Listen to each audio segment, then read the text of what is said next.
it is going to be my pleasure to introduce our Congressman Scott Perry. Let me just say, you heard some excellent questions in the back from Senator Casey's office, and I think we just broke some news today, and it was already referenced in the last presentation that that is because of the hard work of our federal delegation. Congressman Perry is literally not afraid to roll up his sleeves and go to work for the city. I will always have ingrained in my mind him coming to help clean up City Hall very soon after we moved in. We shared a mop bucket together on that day.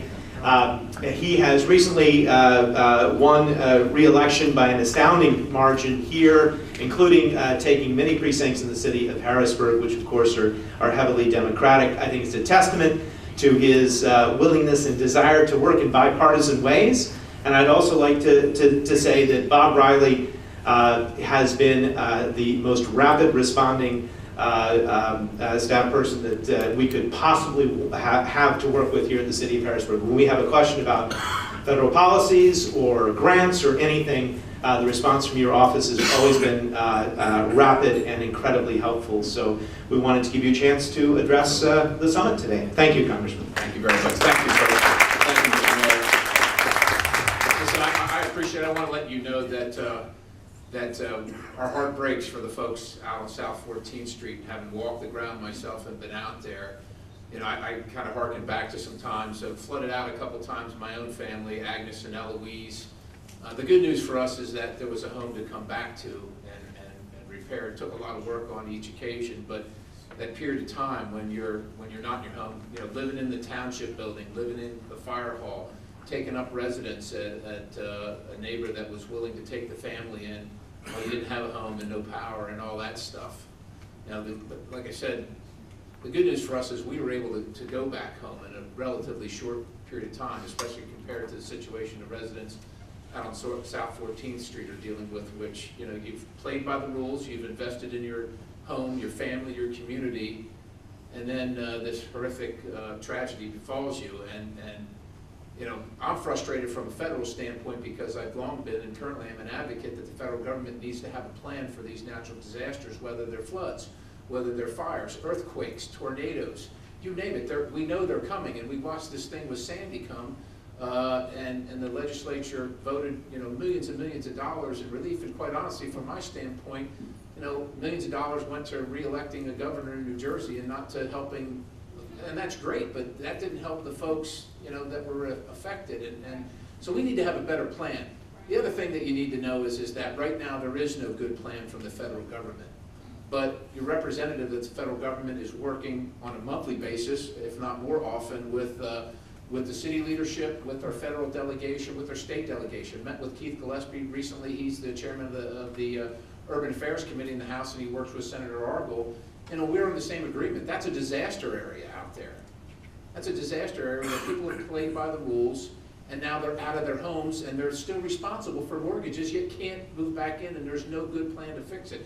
Dozens of homes, and right now there really isn't, even if there is there's no real solution. The sinkholes can be mitigated, but if you know the nature of sinkholes, they cannot necessarily be repaired. And so what's the plan here?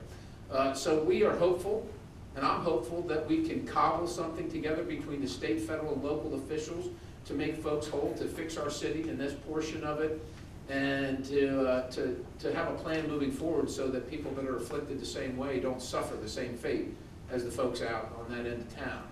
And so I'm just here to let you know that you have our ear, you have our attention. We are going to be here.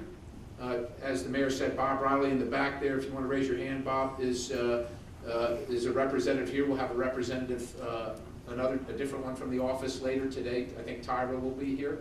And we want to hear from you if there's something that we can do, some idea. But we want to work collaboratively with the homeowners and with the other elected officials and agencies to make sure that we find a solution set and get you out of wherever the heck you are right now and into a home or back to your home as soon as possible. So I appreciate your indulgence here, and I appreciate your cooperation and your patience. We're working as fast as we can, and like I said, I've been out of my home for a short period of time. can't imagine living, out of a suitcase for a long period of time, as many as you are, and we're just going to try and do everything we can to get you where you need to be as soon as possible. All right, so thank you again for the invitation to participate. Thank you very much. We're going to now shift from the federal conversation to the state level, and I will hand the mic over to Jackie Parker, who is our Director of Community and Economic Development here at the City of Harrisburg.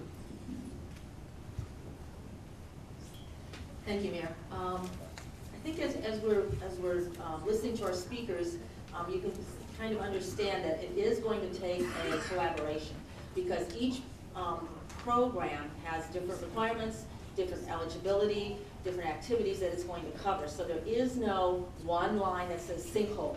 It's going to be working with FEMA, working with DCED, working with DEP on trying to identify those resources for each individual activity. So while we were talking about acquisition of homes, is it going to cover that? And then we talked about relocation costs. That's when we have to look at the different funding sources and what are those eligibility requirements. So as that conversation continues, we're going to now talk about the state funding resources. I used to work at DCED, so I know a lot of the programs there, a lot of the folks there, and I think it'll be that beneficial to have them talk about what we might be able to cobble that would be complementary to what FEMA talked about earlier. So. Thanks, Jack. Thank you very much. Apologize, first of all, we were very late add-ins, so bio and other information is not in the program. But my name is Jeff Allen. I am the Commonwealth Disaster Recovery Coordinator. I work at DCED, and my associate Larry Belmont, that Tom was referring to a little bit earlier. We're not going to talk specifically about state programs, as you would think, as far as state funding streams, but I want to go back in about a 50,000 foot level here for a few moments and explain our program and how we work, because it's new. We're only about a year and a half old, officially launched October 3rd, a year and a half ago, actually a year ago. Yeah, a year ago, sorry, losing track of time. And then we'll eventually drill down into the sinkhole issue specifically. But since our bio isn't in there, just a little bit about me. I retired about a year and a half ago, it's already a year and a half, from the United States Army. I was an infantry officer. So for 25 years, I got to be the guy blowing things up, and now I'm the guy that has to fix things. So it's an interesting transition for me. Go ahead and do the slide, please. Essentially, we run the Pennsylvania Recovery Resources Team. This is a new program, like I said. It's funded from an Economic Development Administration grant that comes out of the disasters from Sandy and Lee, Irene and Lee from 2 years ago. So what we want to talk about first is a little bit about what the Recovery Resources Team does, how we assist communities in Pennsylvania, and then how we can specifically affect Harrisburg and with regard and other communities with sinkhole problems. Slide, please. Okay.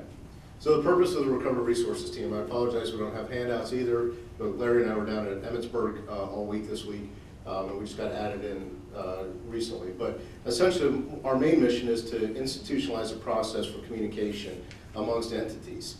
What we do is we work with, and you'll see this later on, but we work with all of the federal partners, all the state partners, state agencies, the universities, the nonprofit organizations, and even the major corporations in the Commonwealth to solve problems usually related to a disaster.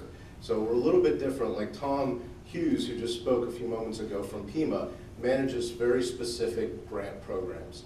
Our job is to find all of those specific grant programs or other programs that might not specifically be tied to money, but expertise and those types of things, labor force, that just about anything, and then bring those together, like was mentioned earlier by Jackie, with regards to the issue that was brought up that, okay, this program will pay for this part of this project, who's going to pay for this other part of the project? That's kind of how we roll. We serve as a coordinating entity.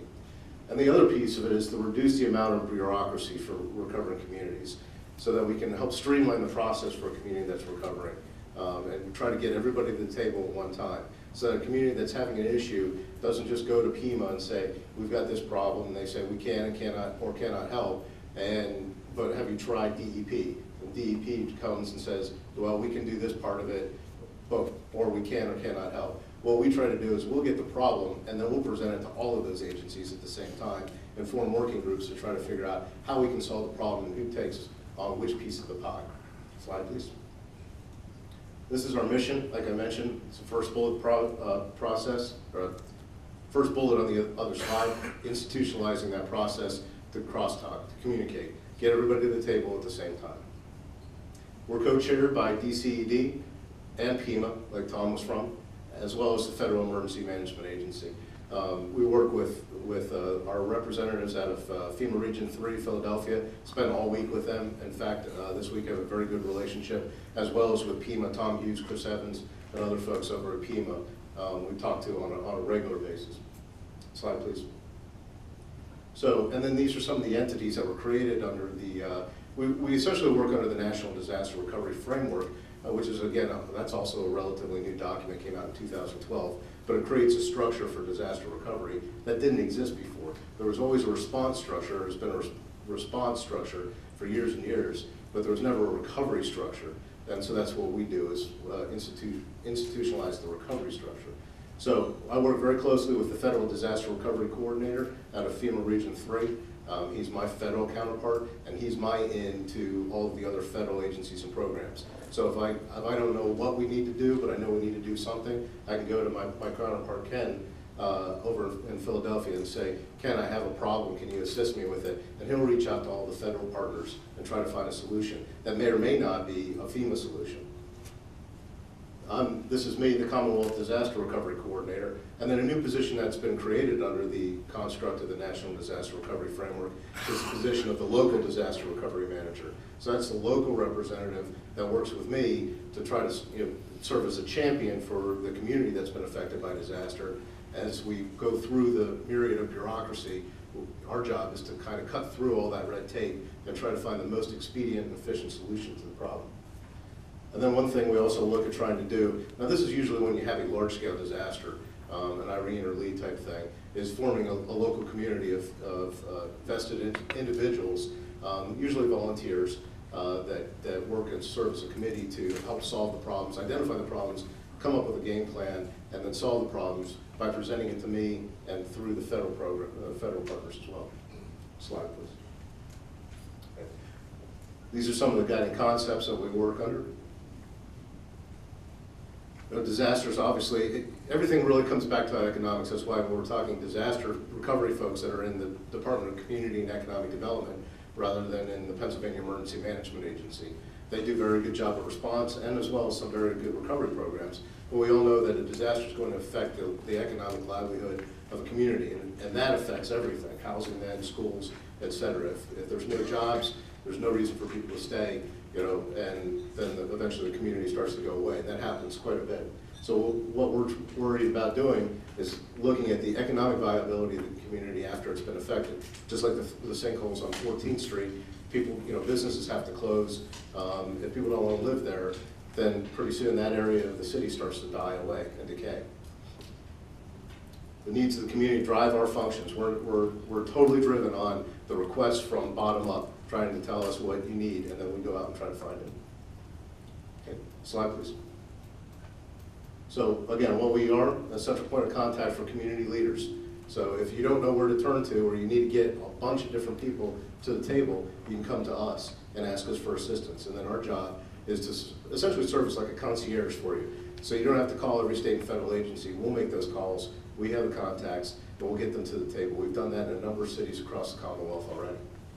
And we facilitate the communication between the communities and all those resource providers. And again, it's not always federal or state agencies also. We can get the universities involved, as we have in the past. We can get private nonprofits and foundations involved as well. We do that all the time. I apologize for the feedback. One thing, but what we are not, we're basically not a pot of money. Larry and I do not manage any funds like Tom does, who spoke a moment ago, managing all these different federal funds. We don't manage any funds at all. What my job is to do is to put you in touch with the people that have the money and get those funding providers to the table for you. So again, we're kind of one over $50,000 foot level, kind of drilling down here a little bit. So we don't have any funds already. We also don't replace any systems that already exist. I always use the example of, again, flooding, and I know we're not talking flooding here today, but flooding, if you have flooding and your wastewater treatment facility gets flooded and the sewage goes out into the stream, everybody knows that you have to contact DEP to let them know that, you know, you've had this problem, or, you know, we have an oil spill, like happened again up on 81, 83 earlier today, or yesterday. DEP needs to be notified. DEP should never come back and say, at this point, have you gone to the recovery resources team first? We're not a new level of bureaucracy. All we're here to do is help get all the cats to the table and try to herd the cats for you guys. So, slide please. This is how we're structured. So, like I mentioned, we have a steering committee. Pennsylvania Lieutenant Governor sits as the chairman of our board. We have the secretary of DCED, the director of FEMA, Federal Disaster Recovery Coordinator from FEMA Region 3, and then one of the Economic Development District representatives on a rotating basis. This is Larry and me over here. And then under the National Disaster Recovery Framework, there's 6 recovery support functions that are arranged. We mirrored that here in Pennsylvania. We didn't have to, but we decided, you know, it makes sense when you have a federal partner already identified to take a lead, that we identify a state partner. So those areas are housing, economic recovery, infrastructure, community planning, capacity building, health and social services, and natural and cultural resources. And if you think about it, you can see that how a sinkhole issue in a city in particular can affect almost all of those, or be influenced or influence all of those particular working groups. Underneath, you can see the federal lead, HUD, EDA, Army Corps of Engineers, FEMA, et cetera. Below that are the state agencies that have been identified as the lead.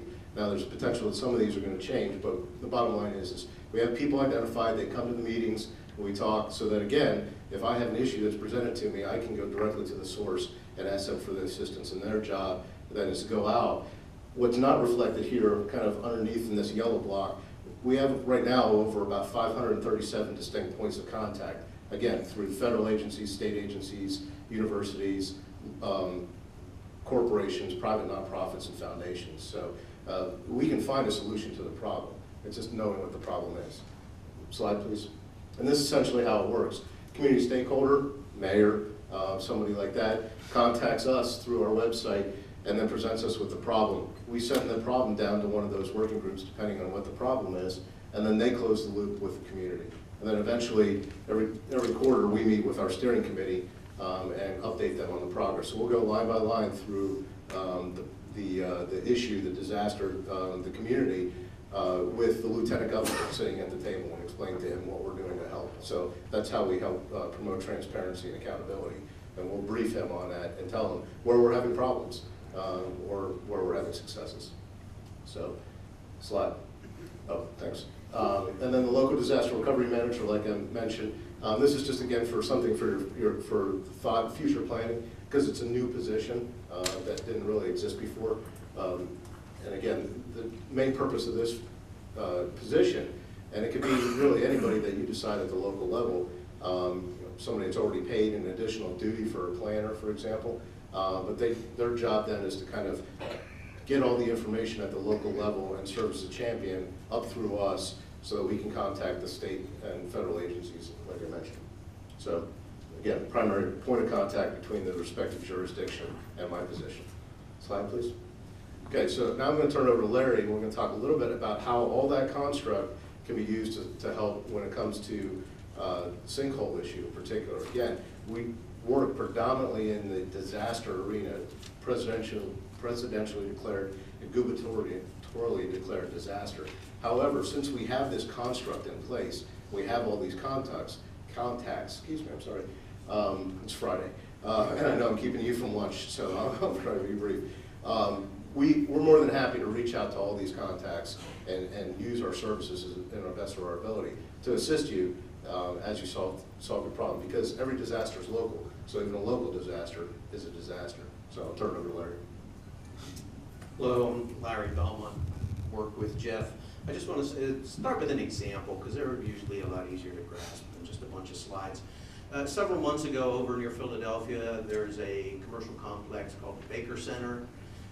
There was a water main break, not quite a sinkhole, but it sort of created a sinkhole. And the water main break actually blew out the side of the retention pond located near the parking lot. of this major commercial center. The owner of the commercial center, he didn't really know who to call other than his insurance agent, and he had already contacted his insurance agent and got the news, and was looking for additional resources. So he reached out to DCED. We have regional offices. There's one over near Philly. A woman named Lisa Warden runs it. Contacted Lisa, and Lisa said, well, let me contact the Recovery Resources team and see if they know somebody who can help. So she called me, and I was up in Wilkes-Barre at the time dealing with the situation up there, and I said, yeah, I think we can find something out there that'll help. And she was not aware of Tom Hughes and his funding sources, and we made that connection for them. And Tom has done a great job. I think he's gone, but he did a great job putting together some funding that's going to help them rebuild their retention pond. Part of it was they were able to show, they did a very nice slick little thing where they took a photograph of the edge of the retention pond that was blown out, located next to the railroad tracks, and guess what was passing right at that time? A Bakken crude train. So it kind of drove home the point that this was a serious matter. It affected not just a commercial complex, but also some larger scale infrastructure, as well as a safety issue. And that's how we operate. Our job is, you tell us with some detail, not incredibly detailed. We don't want an application. We just want a lot of information about what you're trying to accomplish, and we then route it. This slide set was actually made for the PIMA conference the other week, and at that time we were talking more generally, and we had sort of broken it down into natural sinkholes and man-made sinkholes. Man-made sinkholes usually being those things, water main break, washes out, boom, collapse. Slide, please. So for a naturally occurring sinkhole, as Bill, I'm sure, did a great job explaining, these are the origins of it, and we're going to contact certain recovery support function groups, natural and cultural resources, that's conservation and natural resources, Department of the Interior, environmental protection, agriculture, historical museum commission, PIMA, just various groups that are going to come in and look at this, and perhaps in the process they'll realize they have some funding sources that can come to bear here. Slide, please. If it's man-made, we're going to be looking at a slightly different group. We're going to be, some of them overlap, obviously DEP, because they're, what's DEP going to be in the picture for? Permits and funding. We're not going to do much without the permits, so DEP is always on the call list. Department of Health may get involved depending on what type of infrastructure it is that broke. PennDOT's, Tom mentioned PennDOT. PUC, the Silver Jackets, a great group. Those are the ones we're going to contact. PennVest, which is the infrastructure group within Pennsylvania and the Army Corps of Engineers. Not so sure how much we're going to get Army Corps interested in sinkholes, I'm not sure. PennVest, yes. So we would contact them and share the information that gets emailed to us by the designated point of contact. We send it out, we then monitor it, and it's just a big feedback loop. If we find somebody who can help, fine. We hand it off, we're done with it. We don't want to interfere, we don't want to create another step in a process if we don't have to. But if we can't find somebody on the first round, we just keep going back through until we actually find someone who may have some funding to bear. And for this particular situation here in Harrisburg, we're probably looking at both man-made, the sources we would usually use for man-made, as well as the sources we would use for infrastructure, because who knows what's going on underground over all these years. And we would also bring in probably PHFA. And we would be coordinating constantly with the city and the county, providing any services we can do there, and trying to figure out if we can supplement any grants that they may have access to. Sometimes you can stack grants, sometimes you can't. We'll work through that as it becomes apparent. Slide. These are just our points of contact. We'll leave the slide deck here. If you want to share it, go right ahead. People have our contact information then. But that's who we are, and in a nutshell, that's what we do. We don't have money. We like to think we know people who do. And so we reach out to them and try to connect you with them. Any questions?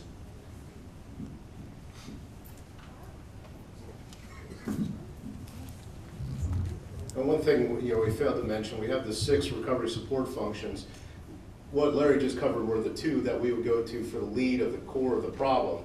But like I mentioned, that there's second and third order effects. So obviously 9 times out of 10, when you have a sinkhole that's caused by man-made structure failing, go to the infrastructure recovery support function. But it's also going to affect potentially the housing or the economic areas as well. So we'll get those recovery support functions involved as well. We want to tackle the problem first and put the lead to the recovery support function that essentially is responsible for that area. But then the impact, we'll also address the impact by going to those particular support functions as well. So, again, thank you for having me. Oh, sir. Yeah, so I wanted to ask you a question with regard to the funding that Tom spoke about last session and your role with regard to the Harrisburg situation. Right. Would that be something that you would be coordinating directly with Tom on in terms of the holistic approach to addressing that? Absolutely. Tom and Pima, and there's more programs than just Tom's over at Pima, obviously, have the public assistance programs and the individual assistance programs as well. And we work very closely with those individuals, as well as all the other state agencies that we mentioned. But one time I gave our presentation and somebody said, well, you're basically like a concierge. And that's one way to look at it, is that you have a problem, this is what you want, but you don't know who to go to. That's my job, is to try to find out all those sources. And it's not always funding sources either. Sometimes it's that expertise, getting potentially universities or the associations involved that have the professional associations. See if they'll dedicate some brain power to the problem, so you don't have to pay somebody to do a study. We can potentially get the study done by somebody willing to volunteer those services. That then leads to the solution further on down the road. And then there's all kinds of other, especially like in the housing arena, when we're talking about that, you have everything from Habitat for Humanity, the American Red Cross. Those are, again, resources that we have contacts with, so that when you're talking about potential assistance for the people that need to move, but they don't have the money or there's no funding available for that, we can reach out to the faith-based organizations or the volunteer private nonprofits to see if they're willing to provide assistance in that area as well. I'm not ever making a guarantee, because it's not up to me. I don't have those funding sources myself, but I can reach out to them and see if we can get assistance and try to get a holistic response to the problem, not just one piece of it at a time. So those are good questions, sir. Thank you. Just add on there, we've talked, we're from DCED, but we did not really mention one DCED funding source. And I just want you to know that DCED does have multiple funding streams, and we have the points of contact for those as well. So it's not just that you would come to us and we route you out. We route you within as well. And with Tom and local funding and county funding, the idea really is to put together that whole grant package that then more completely satisfies the problem and moves people on. Sir? Pennsylvania Senate Bill 720 was signed into law by Governor Corbett, I think on the 27th of October. I think you're right, sir. It establishes a state disaster assistance program, but the definition of natural disaster does not include sinkholes. Right. Is DCED prepared to promulgate regulations that include sinkhole in a regulatory definition? And have you, at this point, determined how you're going to implement that program, although it's only been 2 weeks? Well, first of all, Pima is the agency that's in the legislation to administer that program through the Bureau of Recovery and Mitigation. So we actually weren't even, to be honest with you, that legislation initially from Lisa Baker was presented before our team was even formed. So you won't even see our team mentioned in that legislation at all. And we don't monitor or manage that fund. It all goes through Pima. But that's a very good point. And again, Tom Hughes is a very good point of contact for that funding stream. And I know he's well aware of this program. So I'll talk to him and find out if there's any looking at doing an amendment to the bill or anything like that. But it's so new, we haven't even seen the money, much less had the opportunity to execute anything underneath that legislation. But that is a very good point. That's a very nice, that's the first time the Commonwealth has had its own little disaster pot of money that makes up the difference For a federally declared disaster, if you're not aware, the Commonwealth needs to meet a threshold of 17.1, 17.7 million dollars, and it's based on per capita, and it's based on the counties that are affected, et cetera. There's a whole formula that goes into it, but you have to meet this threshold of 17 point something million dollars in order to get the federally declared disaster declaration. If you didn't, if you were at $16.9 million, you didn't meet the threshold, but you still had that much damage, you're kind of out of luck before that bill came around. So now we have our own funding source to make up that. It's not a full $17 million. I think it's only like 4 or 6 million, but that is a PEMA administered program, or will be once it's implemented, sir. So I'm sorry I can't speak any more on it, but it's a very good point. And like I said, I will talk to Tom and see if PEMA is going to have a position on that. Go back. It's a good question. Thank you. Anything else? Sir. A quick question. Did you just say that 9 out of 10 sinkholes are man-related? No. If I did, I apologize. Or if, I didn't. So, No, it's in urban areas, I think it's, Bill might be able to speak a little bit, yeah, I'm gonna put you on the spot. Bill might be able to speak a little bit to this, but I think a lot of times it's kind of a mixture where, you get what might start out as a leaky pipe, and over the decades it scours out an area, and the next thing you know, you've got infiltration, groundwater effects, etc., and you've got this mix of both man-made and natural. Now, obviously, if you're out in the farmer's field, yeah, and I think we're mostly concerned, obviously, with ones that affect housing. I might have said 9 times out of 10 it affects man-made structures, the housing, businesses, et cetera. If it's in the middle of a farm field, just the farmer that's got to suck it up. But still, we can potentially even assist in that situation, or assist in the middle of a farm field, work through the Department of Ag, Pennsylvania Department of Agriculture, and USDA for an economic impact on SBA assistance.